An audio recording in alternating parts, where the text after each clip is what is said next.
Est-ce que ça vient de l'univers? Est-ce que ça vient de ce que j'ai pu apprendre à l'école? Je parle sans réfléchir, c'est-à-dire qu'il y a une part de moi qui parle, mais cette part qui parle, elle, vous l'entendez à ma voix, elle vient aussi du corps, elle vient des tripes, elle vient d'une transgénérationnalité, elle vient de très très loin. C'est-à-dire qu'en fait, il n'y a pas d'un côté le mental et de l'autre le physique. Et ça, je m'offusque à ça. Les journalistes ne sont pas assez curieux. Tous les journalistes dans le sport vont parler de mental et vont parler de physique. Mais c'est comme si on vous coupait en deux. C'est très cartésien, en fait, cette histoire. On est passé de anima sana in corpore sano, donc un esprit sain dans un corps sain, à cogito ergo sum. Je pense, donc je suis. Et vous allez voir, on va bientôt finir dans le cloud numérique, on va pas plus du tout exister, etc. Alors que on ne fait qu'un, si vous voulez. Mental et physique sont étroitement liés. Il y a des neurotransmetteurs qui passent par le foie, par l'estomac. On parle maintenant de cerveau de l'estomac, etc. Donc pour moi, la notion en elle-même de mental, alors parlons plutôt de volonté, intrinsèque, utilisons des termes comme ça, mais ça veut rien dire. Et c'est là où, si vous voulez, il y a tout un tas de malfaisants qui se sont engouffrés dans cette dichotomie pour vendre leurs services, soi-disant de préparateur mental, etc. Et on retrouve très souvent d'anciens champions, même pas, pardonnez-moi, même pas d'anciens champions, plutôt d'anciens sportifs qui n'ont pas réussi, et qui se disent, je vais vivre par procuration ce que j'ai pas réussi à faire, et je vais donc transmettre à mon élève, à mon coaché, d'ailleurs le terme, on pourra revenir sur la notion du terme en lui-même qui est totalement galvaudé, je vais lui transmettre, donc par exemple, si moi j'étais un type qui a pas réussi à être champion parce que je servais mal, je vais faire vachement bien servir mais peut-être que c'est pas ce dont il a besoin, le gosse, vous comprenez?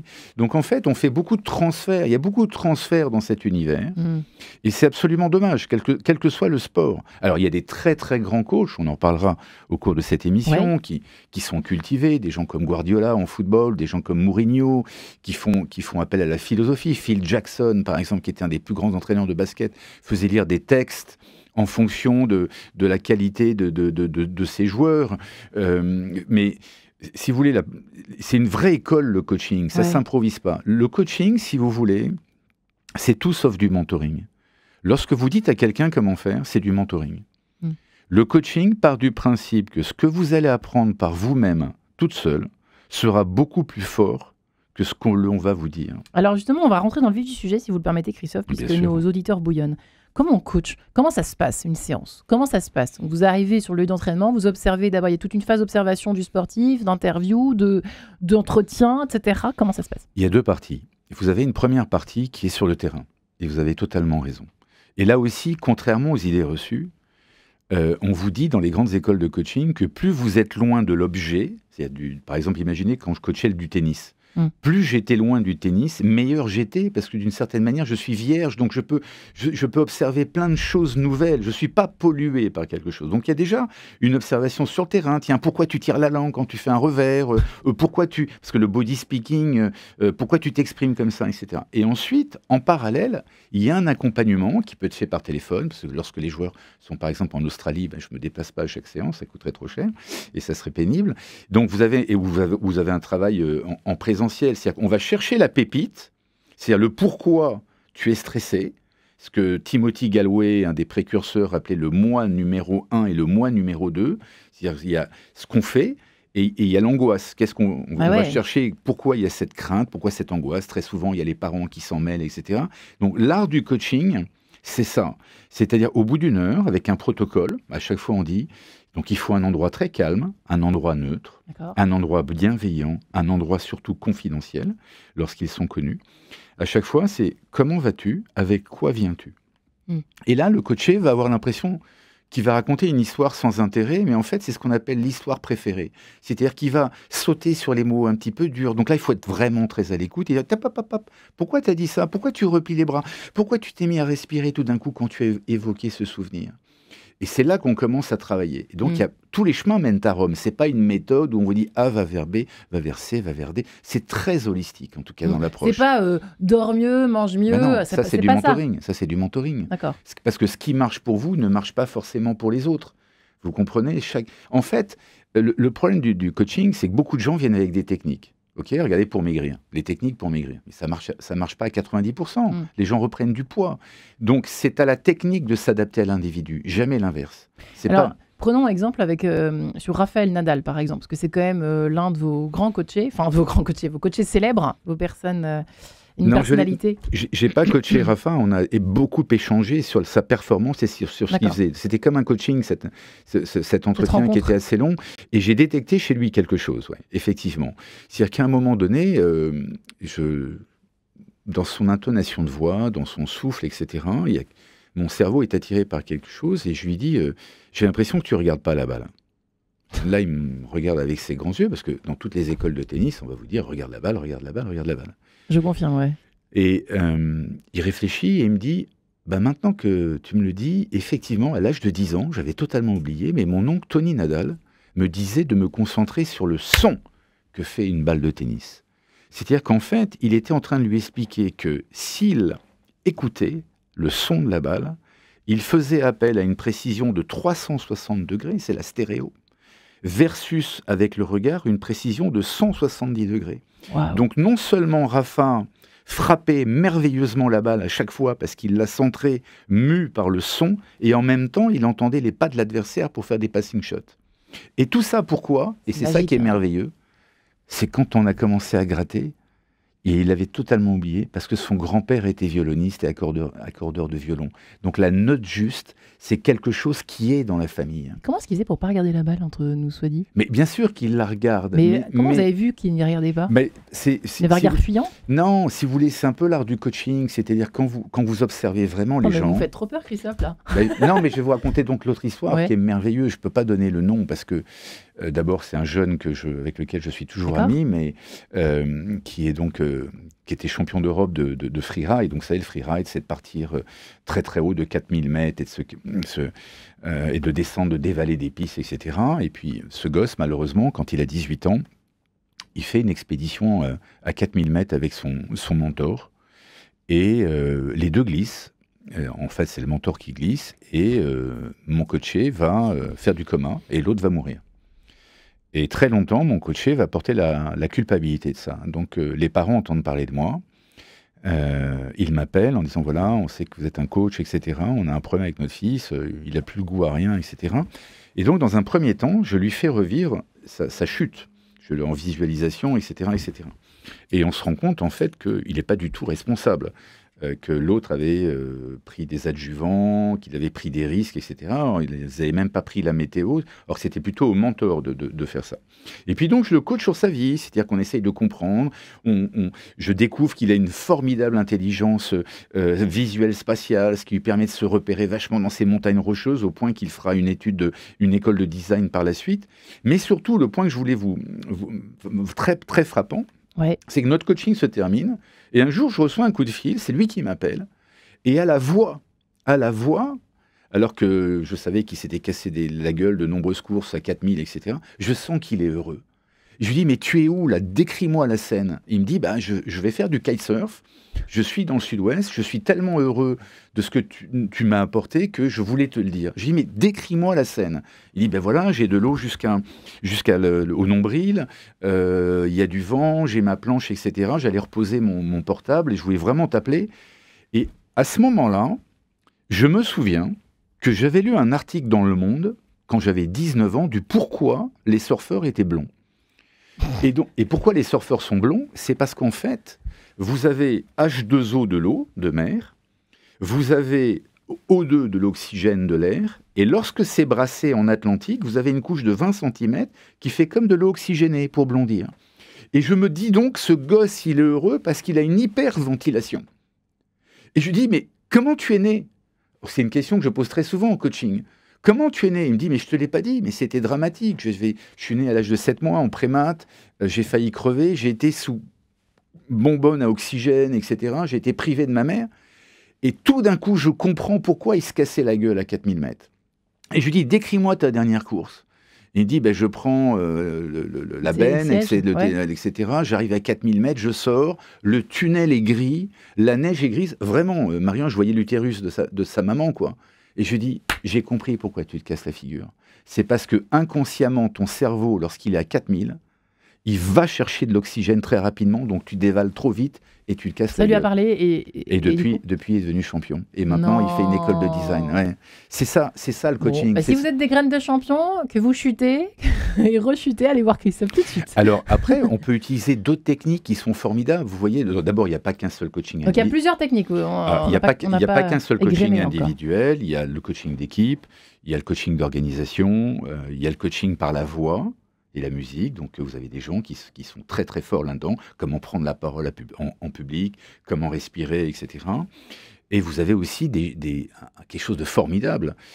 C'est étonnant d'ailleurs de parler de ça sur une radio comme Radio Notre-Dame, mais c'est la transgénérationnalité. C'est-à-dire qu'en fait, nous sommes porteurs d'archaïsme de nos parents. Et par exemple, moi, j'ai été voir un coach, un vrai coach, comme moi, qui, me prenant dans ses bras, a parlé à mon grand-père et à ma grand-mère qui sont décédés depuis 40 ans. Oui, enfin bon. Pour nettoyer une blessure. Et c'est, si vous voulez, le coaching, ça doit être très holistique. Alors, vous avez aussi du coaching des animaux.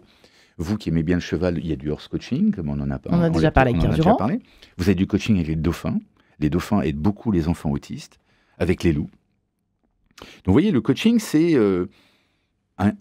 une gamme assez large, en fait. Mais le coaching de champion, parce que c'est quand même le sujet de notre émission du jour, puisque nous parlons évidemment des Jeux Olympiques pendant ces émissions de l'âme des Jeux, c'est quand même un exercice particulier, c'est pas donné à tous les coachs, c'est quand même particulier. Les champions, c'est pas n'importe qui non plus, ils ont un seul objectif, c'est quand même de gagner, c'est quand même particulier, on n'a pas tous cet objectif, nous autres badauds sportifs du dimanche, quoi. Pas pareil, hein. Alors, on leur apprend encore une fois qu'ils perdent ou qu'ils gagnent, ils gagnent à tous les coups. Mais sachez que je coach actuellement une ministre, que j'ai coaché donc des chefs d'entreprise et qu'ils sont aussi stressés que les champions. C'est vrai ? Oui, c'est pas propre à... Si vous voulez, ils ont un entraîneur, ils ont des conseils en alimentation, les sportifs, ils ont des agents, les sportifs, ça, donc ça fait pas mal de monde.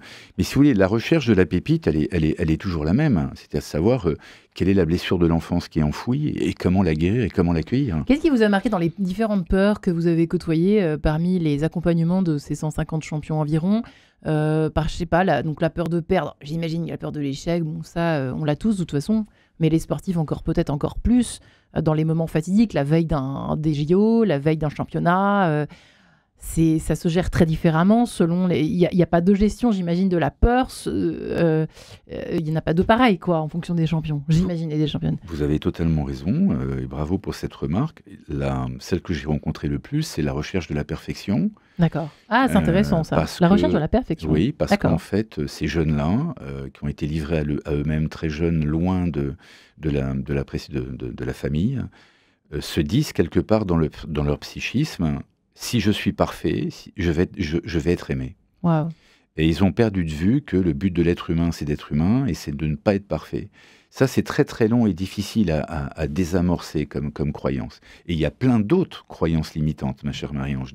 Il y a quelques-unes dans nos auditeurs. Vous avez la croyance, le fait que s'entraîner comme un malade, ça va faire gagner. Ça, c'est une croyance limitante. D'accord. Vous avez la croyance limitante que à partir du moment... Ça, c'est des gens qui se cassent des choses, qui se brisent. Bien sûr, qui se brisent, qui arrivent très rapidement au bout du rouleau. Vous avez des croyances comme ceux qui se disent j'ai été champion mini mais cadet, donc ça va continuer à aller tranquille, quoi, les doigts dans le nez. Mais non. Mais pas du tout. Il y a un cap extrêmement terrible et difficile à passer. Vous avez des croyances comme... et ça, c'est compliqué. C'est j'existe tant que je gagne. Wow. Donc en fait, quand ils perdent 3 fois. Ils perdent la somme qu'ils auraient dû gagner sur un match, ils perdent le match, mais surtout ils se disent « je n'existe pas ».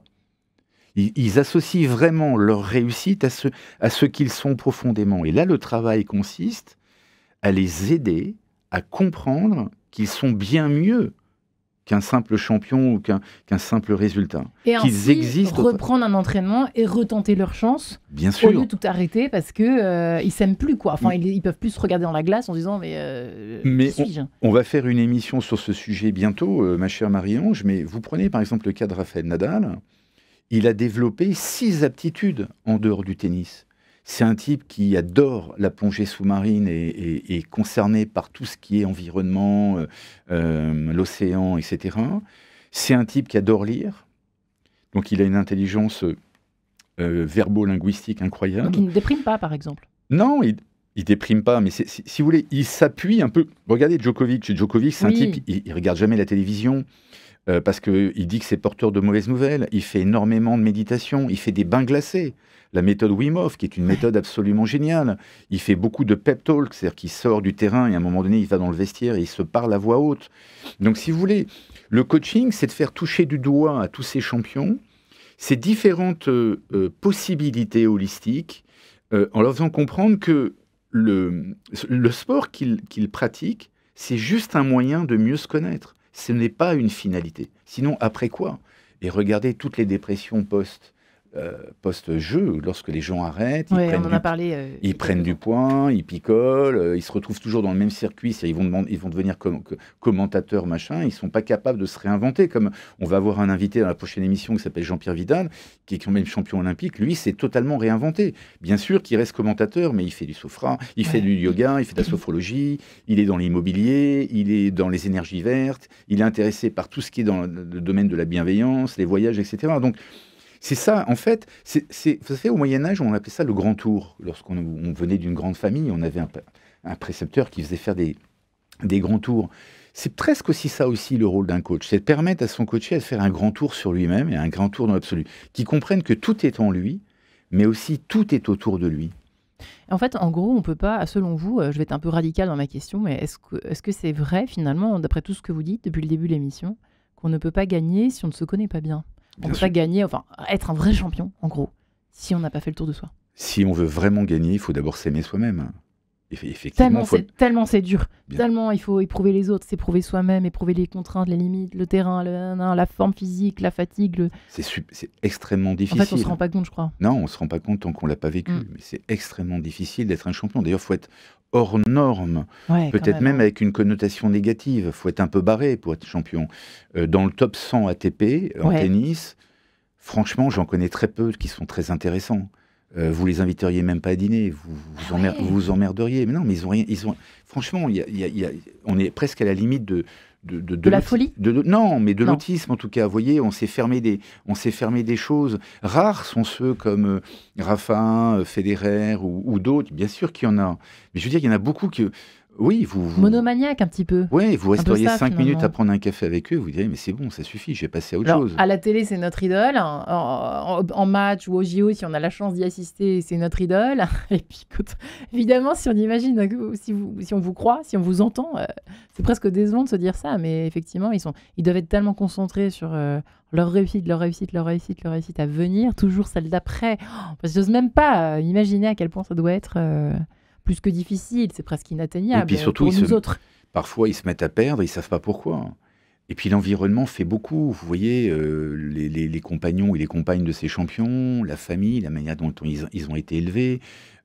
On en a parlé dans une émission, il y a aussi l'épigénétique. Est-ce que vous venez de vous-même ou pas d'une famille de champions?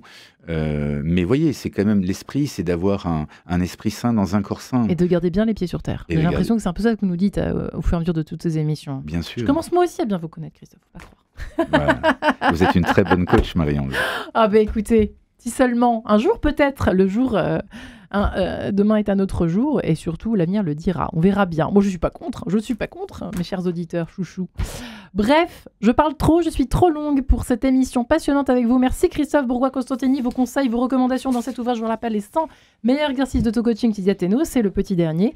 Quant à nous, on se retrouve évidemment demain pour de nouvelles aventures olympiques avec vous. Christophe. À demain, Marie-Ange.